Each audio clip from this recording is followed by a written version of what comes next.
बोलिए राजा रामचंद्र की जय, सच्चे दरबार की जय।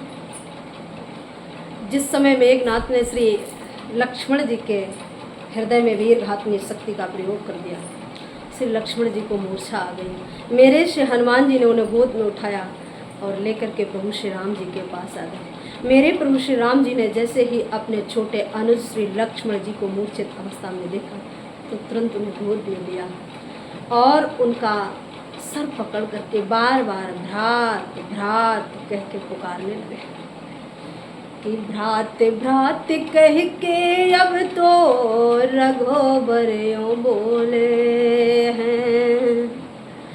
भ्रात भ्रात कह के अब तो रघुबर यूं बोले हैं।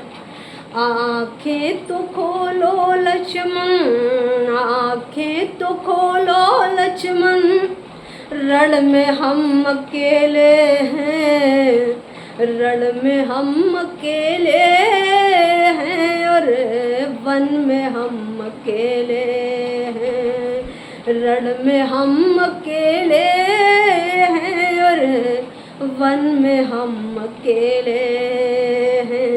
हे अनुज, जिस समय मैं अयोध्या से आपको लेकर के चला उस समय माता सुमित्रा ने सब प्रकार से परम हितकारी जान करके अपनी ममता मेरे हाथों में सौंप दी। लेकिन अनुज, मैं ऐसा अपयश का पिटारा माता सुमित्रा की ममता को सुरक्षित न रख सका। अनुज न रख सका। हे भ्रात, उठो और नेत्र खोलो। आपके बिना मेरा जीवन जिस प्रकार जल के बिना मीन का होता है उस प्रकार हो गया है।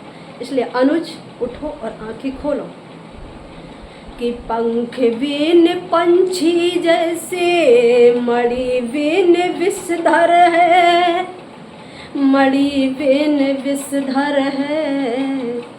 पंख बिन पंछी जैसे मणि बिन विषधर है, मणि बिन विषधर है।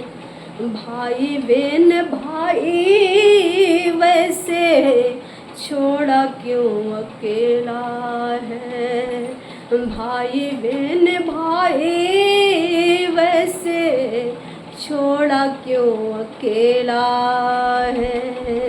भ्रात भ्रात कह के अब तो रघुवर यूं बोले हैं, भ्रात भ्रात कह के अब तो रघुवर यूं बोले हैं। आँखें तो खोलो लक्ष्मण, आँखें तो खोलो लक्ष्मण, वन में हम अकेले हैं, वन में हम अकेले हैं और रण में हम अकेले हैं, वन में हम अकेले हैं और रण में हम अकेले हैं। हे अनुज, आपको साथ में लाकर इस अरण्य में मैंने अनेक लीलाएं की। जब मैंने दुष्टों का दमन किया तब भी तुम मेरे साथ थे और जब भक्तों का उद्धार किया तब भी तुम मेरे साथ थे। लेकिन अनुज,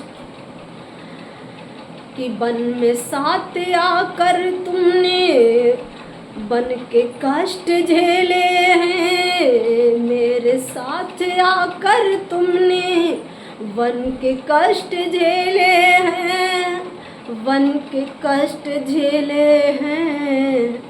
सुख दुख में साथ थे पर स्वर्ग में अकेले क्यों, सुख दुख में साथ थे पर स्वर्ग में अकेले क्यों, स्वर्ग में अकेले क्यों और स्वर्ग में अकेले क्यों। भ्रात भ्रात कह के अब तू रघुवर यूं बोले हैं। बोले अयोध्या नाथ की